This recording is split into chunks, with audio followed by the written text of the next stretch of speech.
آج کل ایک فتنہ عروج پہ ہے، الہاد کا فتنہ، دہریے رب کے منکر جو کہتے ہیں کہ یہ کائنات خود بخود چلتی ہے، اس کائنات کو کوئی چلانے والا نہیں، کوئی رب نہیں ہے۔ یہ بد نصیب قربانی جو ہے اس کے اوپر اس بات پہ موت رہنا جی دیکھو یہ سال بعد اتنے جانور ذبح کر کے اتنا خون بہا دیتے ہو، یہی پیسہ غریبوں کو دو، یہی پیسہ مسکینوں کو، یتیموں کو، بیواؤں کو دیتے تو لوگوں کا فائدہ ہو جاتا۔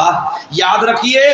یہ قربانی ایک شریف فریضہ ہے اور اسلامی شریف فرائض جس کا مقصد احیاء سنت بھی ہے اور رب کا تقرب کا حصول، رب کے تقرب کا حصول بھی ہے۔ یاد رکھیے یہ اسی انداز میں شرعی تقاضے میں پورا ہو سکتا ہے جو اللہ رب العالمین نے مقرر کیا ہے۔ جہاں تک بات ہے ملحدین کے اس اعتراض کی کہ جناب اتنے جانور ذبح کرتے ہو، غریبوں کو، یتیموں کو، مسکینوں کو، ضرورت مندوں کو، بیواؤں کو، حاجت مندوں کو دیتے، کعبہ کے رب کی قسم ہے غریبوں، یتیموں، مسکینوں، بیواؤں، حاجت مندوں کا جتنا خیر خواہ اسلام ہے، اللہ اس کا رسول صلی اللہ علیہ وسلم ہے، کائنات کا کوئی مذہب جو ہے وہ غریبوں مسکینوں کا اتنا خیر خواہ نہیں۔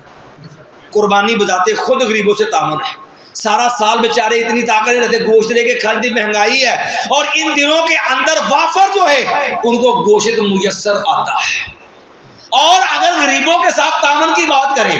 اسلام سے بڑھ کے معاون کون ہوگا؟ جہاں زکوٰۃ والا حکم موجود ہے، جہاں فطرانے کا پہلو موجود ہے، جہاں پر مسلمانوں کو عمومی ترغیب ہے، وفی اموالہم حق معلوم للسائل والمحروم، اللہ نے تمہارے مالوں میں ان کا حق رکھا ہوا ہے۔ اسلام جو مختلف بہانے سے لوگوں کا تعاون کرتا ہے، صرف آپ قربانی دیکھ لیں کہ اس قربانی کے اگر معاشی پہلو کو آپ دیکھیں، اللہ نے اس کے ذریعے اس قدر جو ہے غریبوں، مسکینوں، ضرورت مندوں کے لیے فوائد رکھے، آسانیاں رکھی اور معاشی استحکام رکھا کہ جانور پالنے والے بھی کمائی کرتے ہیں، بیچنے والے بھی کمائی کرتے ہیں، منڈیوں والوں کو بھی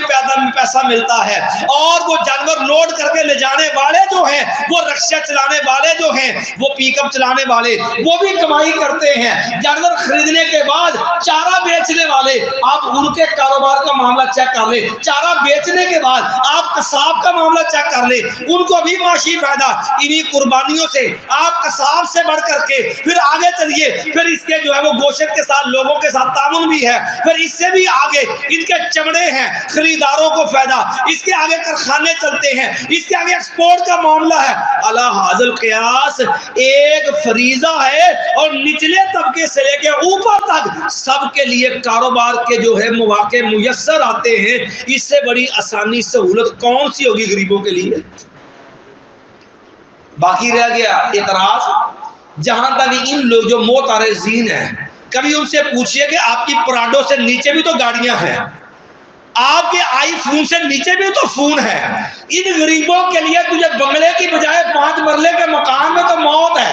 تو اپنا بنگلہ اس لیے نہیں بیچتا کہ مگرائش تو میری 5 مرلے کے مکان بھی ہو سکتی تھی، میں کروڑوں کے بنگلے میں بیٹھا ہوں، میں اس کو غریبوں کے اندر تقسیم کر دوں۔ تیرے بنگلے کے لیے غریب تجھے یاد نہیں آئے، تیرے آئی فون کے لیے، لاکھوں روپے کے موبائل فون کے لیے تجھے غریب مسکین یاد نہیں آئے، تجھے اپنی اعلیٰ سے اعلیٰ گاڑی کے لیے غریب یاد نہیں آئے۔ جب شریف فریضہ آیا تو ان لوگوں کو یاد آیا غریب، مسکین، یتیم، حالانکہ اسلام سے بڑھ کے، کائنات کے رب سے بڑھ کے کوئی غریب، مسکینوں، یتیموں کا خیر کا کائنات میں